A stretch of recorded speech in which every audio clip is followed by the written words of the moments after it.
அனைவருக்கும் வணக்கம். இன்னைக்கு நம்ம இந்த வீடியோல பாத்தீங்க அப்படின்னா 7 steps for debugging a PLC project for beginners. அதாவது நான் வந்துட்டு ஒரு PLC ப்ராஜெக்டை ரெடி பண்ணிட்டேன்.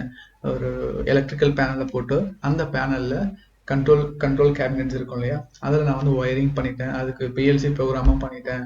கஸ்டமர் கொடுத்த ப்ரொசீஜர்லாம் வச்சு நான் எல்லாமே பண்ணிட்டேன். ஒயரிங்கும் பண்ணிட்டேன், எல்லாமே பண்ணிட்டேன். ஆனால் நான் இன்னும் இதை டீபக் பண்ணல. எப்படி டீபக் பண்ணணும் எனக்கு தெரிய மாட்டேங்குது. நான் போன டைம் டீபக் பண்ணப்ப நான் எனக்கு தெரியாம வந்துட்டு ஒரு பிஎல்சி வந்து எரிஞ்சு போச்சு. நான் ஏதோ ஒயரை தப்பா மாத்தி கொடுத்துட்டேன். ஸோ இந்த மாதிரிலாம் நிறைய வந்து பார்த்தீங்கன்னா டவுட்ஸ் இருக்கும். நிறைய பேர் யோசிப்பாங்க, டீபக்கிங் பண்ண எப்படி டீபக் பண்ணணும்னு தெரியாது. இந்த மாதிரி நிறைய பேர் வந்து பார்த்தீங்கன்னா ஸ்ட்ரகிள் ஆயிருக்காங்க. என்கிட்டயும் நிறைய பேர் வந்து சந்தேகம் கேட்டது உண்டு. ஸ்டார்டிங்ல இருக்காங்க இல்லையா, பிகினர்ஸா அவங்க. ஸோ இப்போ எப்படின்னா, so how should the design electrical system be debugged? எப்படி வந்து பார்த்தீங்கன்னா டீபக் பண்ணணும் நம்ம அப்ரோச். ஃபார் எக்ஸாம்பிள் ஒரு ஒரு மிஷின் கான்செப்ட் கொடுத்துட்டாங்க. அதுக்கு நீங்கள் கண்ட்ரோல் பேனல் டிசைன் பண்ணி ஒயரிங் பண்ணியாச்சு, பிஎல்சி ப்ரோக்ராம் பண்ணியாச்சு. இப்போ இது எப்படி நம்ம டீபக் பண்ண ஸ்டார்ட் பண்ணணும் அப்படின்னு சொல்லிட்டு கேட்கும்போது தான் இந்த 7 ஸ்டெப்ஸ் வந்து உங்களுக்கு யூஸ் ஆகும். சரி, அந்த 7 ஸ்டெப்ஸ்ல முதல்ல வர்றது என்ன அப்படின்னா, check the circuit according to the drawing without power சப்ளைன்னு சொல்லியிருக்காங்க. ஃபர்ஸ்ட் என்ன பண்ணணும் அப்படின்னா, டிராயிங் இருக்கு இல்லையா, நம்ம எலக்ட்ரிக்கல் டிராயிங் இருக்கும். அந்த எலக்ட்ரிக் டிராயிங்கை வச்சுட்டு பவர் சப்ளை இல்லாம நம்ம என்ன பண்ணணும் அப்படின்னா செக் பண்ணணும். Generally the drawings of PLC systems include drawings inside the cabinet and drawings outside the cabinet. Inside the cabinet அப்படின்னா wiring diagram. அந்த என்ன ஒயரிங் டயக்ராம், நம்ம எம்சிபிஸ் இருக்கும், ரிலேஸ் இருக்கும், பிஎல்சி, அது மட்டும் இல்லாமல் நிறைய எலக்ட்ரிக்கல் எக்யூப்மெண்ட்ஸ் உள்ள இருக்கும்ல. ஸோ அந்த உள்ள இருக்கிறத அதுக்குன்னு ஒரு தனி டயக்ராம் இருக்கும். அதே மாதிரி வெளியே ஃபீல்டு சென்சார்ஸ் இருக்கு, ஆக்சுவேட்டர்ஸ் இருக்கு, அதோட ஒயரிங்குமே நம்மளுக்கு இருக்கும். So drawings outside the cabinet refer to the wiring diagram of all the connections to the electrical cabinet. What needs to be checked in this part are இதுல என்னன்னா, whether the drawing design is reasonable including the capacity of various components. அது மட்டும் இல்லாம check whether the components are connected strictly according to the drawings. இதுதான் வந்து main thing. ஒரு drawing நம்ம கிட்ட இருக்கு, அந்த டிராயிங்கை வச்சு பார்க்கும்போது ஒரு எக்யூப்மெண்ட் இருக்கும், ஒரு காம்பனண்ட் இருக்கும். அந்த காம்பனண்ட் டிராயிங்க்கு அகைன்ஸ்டா ஸ்ட்ரிக்டா, அதாவது சரியா கொடுத்துருக்காங்களா, அதை நம்ம வந்து வெரிஃபை பண்ணணும் வித்தவுட் பவர் சப்ளைல. ஸோ இந்த ப்ராசஸ் அப்போ நம்ம என்ன பண்ணணும், in this process the most important thing to pay attention to is to check the power supply. ஓகேவா, பவர் சப்ளை அந்த சர்க்யூட்டை தான் நம்ம வந்து செக் பண்ணணும். Make sure there is no short circuit in the circuit. Make sure strong and weak electricity are not mixed together. இது ரெண்டுத்தையும் நம்ம வந்து பார்த்தீங்கன்னா ரொம்பவே கேர்ஃபுல்லா ஹேண்டில் பண்ணணும். பே அட்டென்ஷன், ரொம்ப கவனம் கொடுத்து பார்க்க வேண்டிய ஒரு 2 விஷயங்கள் தான் இது. ஏன்னா பிஎல்சி பவர் சப்ளை வந்து 24 வோல்ட் தான்.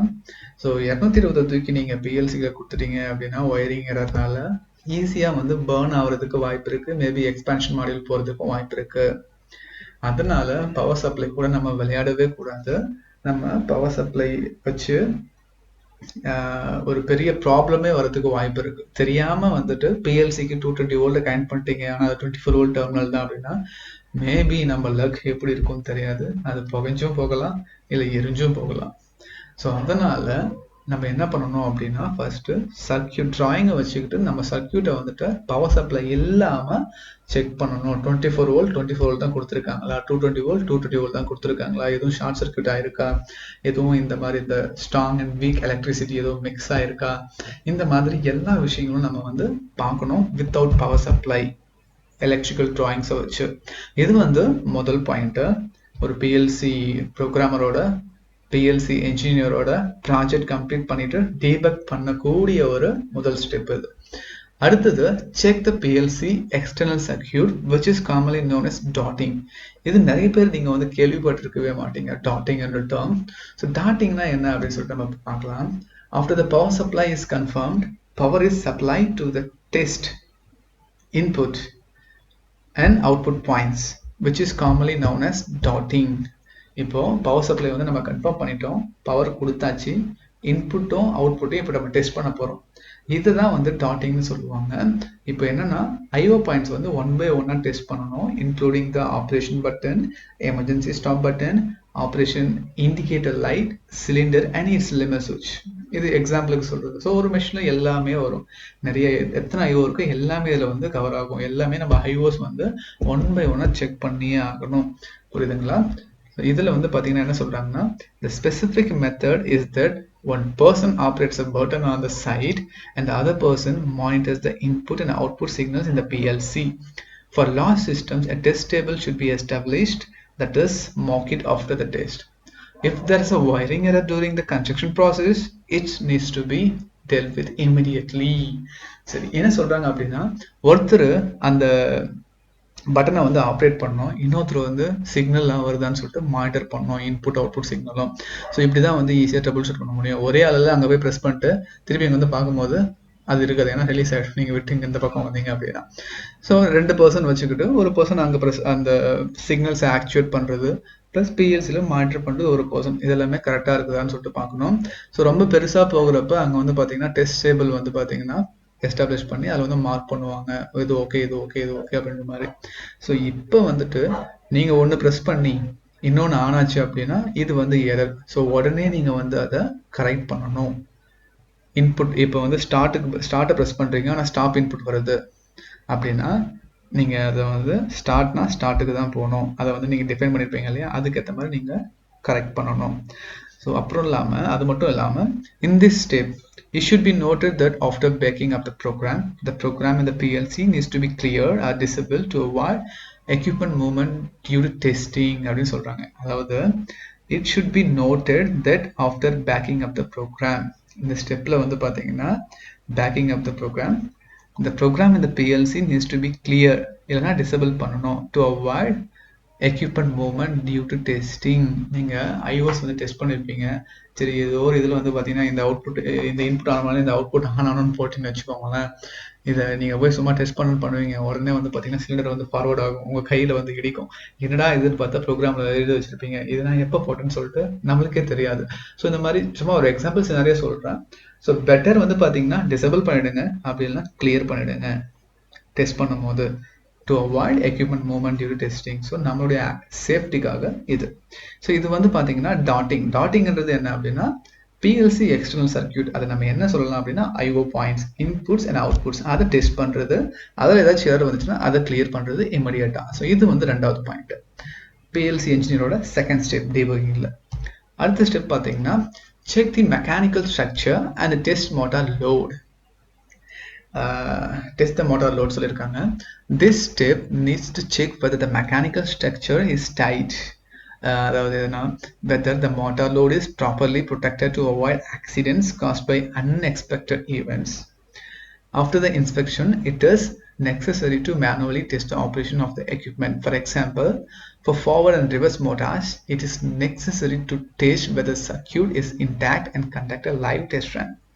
For inverters, set corresponding parameters and perform motor optimization, static identification or dynamic identification. Mechanical structure வந்து பார்த்தீங்கன்னா கரெக்டாக இருக்கா அப்படின்னு சொல்லிட்டு பார்க்க சொல்கிறாங்க. இப்போ அதாவது மோட்டார் லோடு வந்து ப்ராப்பராக ப்ரொடெக்ட் பண்ணியிருக்காங்களா, to avoid accidents caused by unexpected events. இப்போ ஒரு மோட்டார் இருக்கு, அந்த மோட்டாரோட ஷாஃப்டை கொண்டு போய் நான் என்ன பண்ண போகிறோம் அப்படின்னா ஒரு செயினை வச்சு லிங்க் பண்ணி ஒரு கன்வேரை வந்து சுற்றுறோன்னு வச்சுக்கோங்களேன். அது வந்து பார்த்தீங்கன்னா கையை அரைச்சி விட்டாங்கன்னா கை கண்டிப்பாக விரல் நசுங்கி கட் ஆகிடும். அந்த இடம் வந்து பார்த்தீங்கன்னா ஃபார் எக்ஸாம்பிள் அந்த இது வந்து ஆக்சிடென்ட். ஓகே, இது நம்ம வந்து மோட்டார் லோடை வந்து எப்படி ப்ராப்பராக ப்ரொடெக்ட் பண்ணணும், இந்த மாதிரி விஷயங்களை நம்ம பார்க்கணும். மெக்கானிக்கல் ஸ்ட்ரக்சர்ஸ்லாம் எப்படி இருக்குது, மோட்டார் லோடு எப்படி இருக்குது, எப்படி மோட்டார் லோடு இருக்குது, எங்கேயும் லோடு ஆகுதா, கரெக்டான ஸ்ட்ரக்சரில் இருக்கா, இங்கே டைட்னஸ் கரெக்டாக இருக்கா, இங்கே நம்ம போல்ட் எதுவும் மிஸ் ஆகுதா, இந்த மாதிரி எல்லாமே நம்ம வந்து செக் பண்ணணும் மெக்கானிக்கலாக. ஸோ இது நீங்கள் லைவாக ரன் பண்ணும்போது தெரிஞ்சிடும். ஒரு மோட்டாரை ஃபார்வர்டும் ரிவர்ஸும் பண்ணி பார்க்கும்போது நீங்கள் டெஸ்ட் பண்ணுவீங்க இல்லையா, அப்போ தெரிஞ்சிடும். அது மட்டும் இல்லாமல் இன்வெர்டர்ஸ்க்கு பராமீட்டர்ஸை வந்து செட் பண்ணிவிட்டு அந்த மோட்டார் எப்படி பெர்ஃபார்ம் ஆகுதுன்னு சொல்லிட்டு மானிட்டர் பண்ணி அதை நீங்கள் ஆப்டிமைஸ் பண்ணலாம். புரியுதுங்களா? இப்போ எடுத்த உடனே ஒரு மோட்டார் வாங்கிட்டீங்க டிசைன் பண்ணிட்டு. ஆனா நீங்க டிசைன் பண்ணி வாங்கியிருப்பீங்க. ஆனா அதோட ஆம்ப்ஸ் ரேட்டிங் வந்து அதிகமா எடுக்குது. ஏன் அதிகமா இருக்குதுன்னா லோடு அதிகமா இருக்கலாம். நீங்க வந்து பாத்தீங்கன்னா அதுக்கேற்ற மாதிரி பராமீட்டரை வந்து பாத்தீங்கன்னா ஆக்சலரேஷனோ டீசலரேஷனோ, எக்ஸாம்பிளுக்கு சொல்றேன், ஆக்சலரேஷனோ டீசலரேஷனோ மாடிஃபை பண்ணி அந்த லோடை வந்து நீங்க அதுக்குள்ள கொண்டு வரலாம். இந்த மாதிரி வந்து நீங்க ஆப்டிமைசேஷன் பண்ணலாம். Not only acceleration deceleration. Okay, நான் எக்ஸாம்பிளுக்கு சொல்றேன். ஸோ நிறைய பராமீட்டர்ஸ் இருக்கும் இல்லையா மோட்டார்ல, அதை நீங்க வந்து ஒர்க் பண்ணி ஆப்டிமைஸ் பண்ணலாம். சரி, அடுத்தது it should be noted here that for some special loads such as vertical loads that move up and down, they need to be carried out by professionals to avoid testing accidents due to improper control. அதாவது என்ன சொல்ல வராங்க அப்படின்னா, vertical loads நம்ம maximum நம்ம இண்டஸ்ட்ரியில் Z ஆக்சிஸ்ன்னு சொல்லுவாங்க. So அந்த Z ஆக்சிஸ் வந்து பார்த்தீங்கன்னா எப்பயுமே வித் பிரேக்கோட இருக்கும். கரெக்டுங்களா?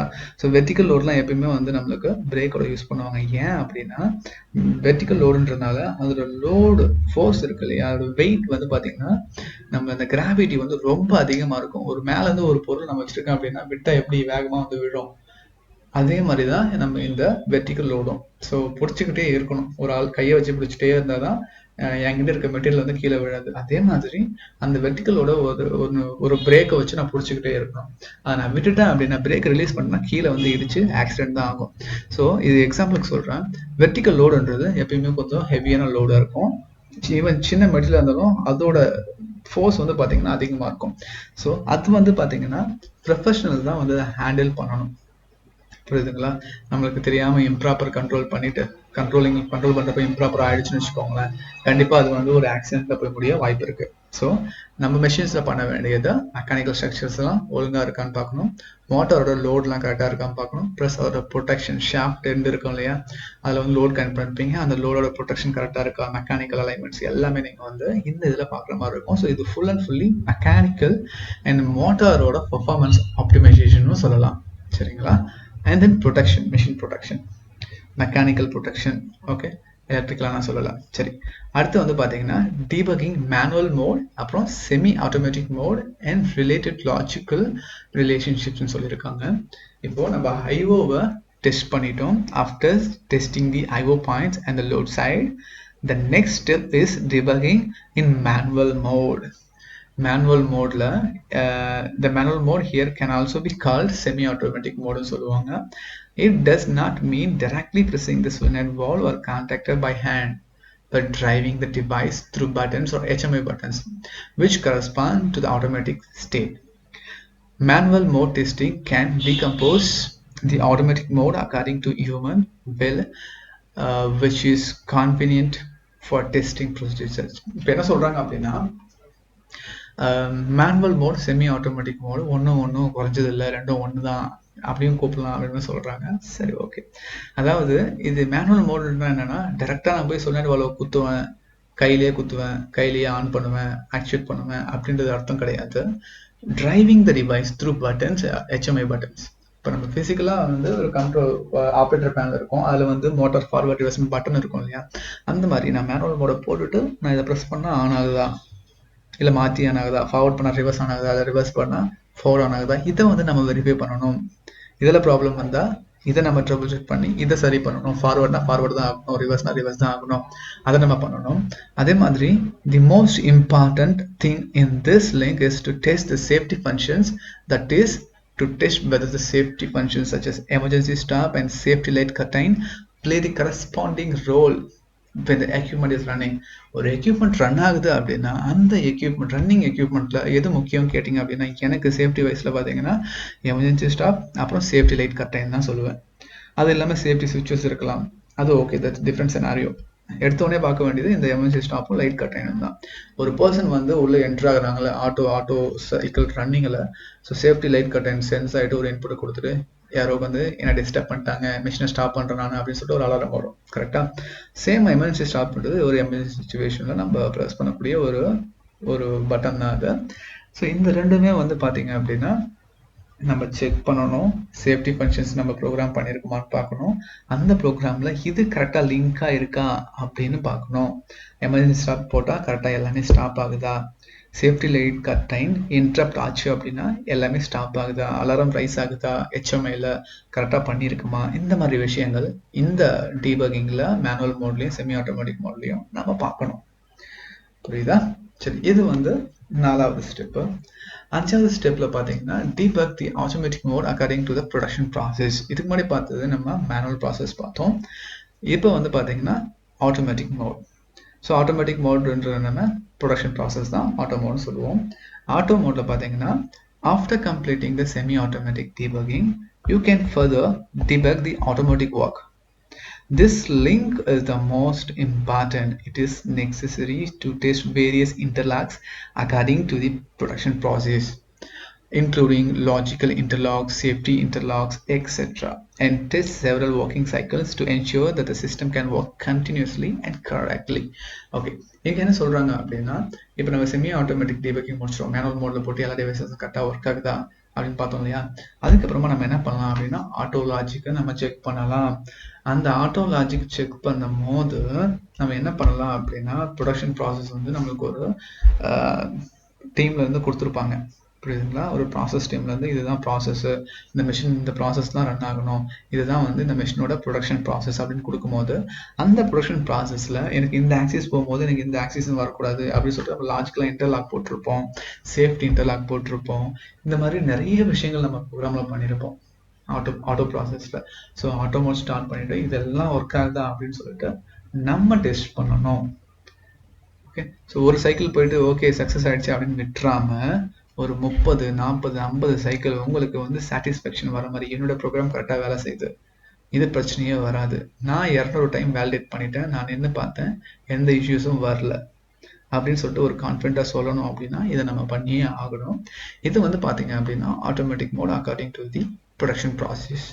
இது வந்து ஆட்டோமேட்டிக் மோட் டீபக்கிங்.